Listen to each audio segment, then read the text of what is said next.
चांदनी रात हवे वो माया की बरसात हवे ना, तोर संग चल थो संग जिंदगी अब खास हवे ना। तोर हंसे के जादू मां मोर दिल फंस गे रे, तोर बिना ये जिंदगी सुना सुना लागे रे।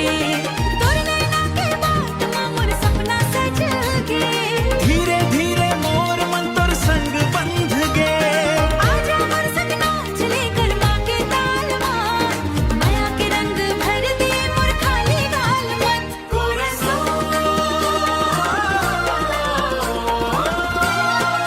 चांदनी रात हवे वो माया की बरसात हवे ना, चांदनी रात हवे वो माया की बरसात हवे ना।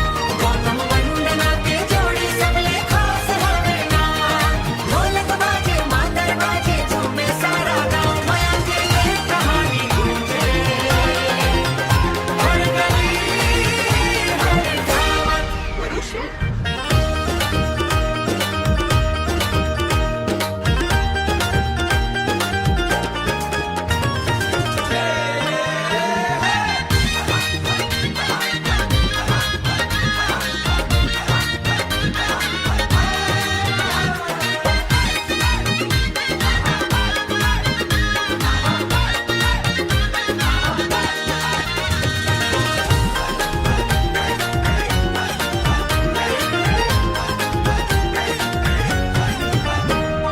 महुआ के महक जैसे तोर गजब अदा, देखत देखत हो गे मोला तोर पर फिदा।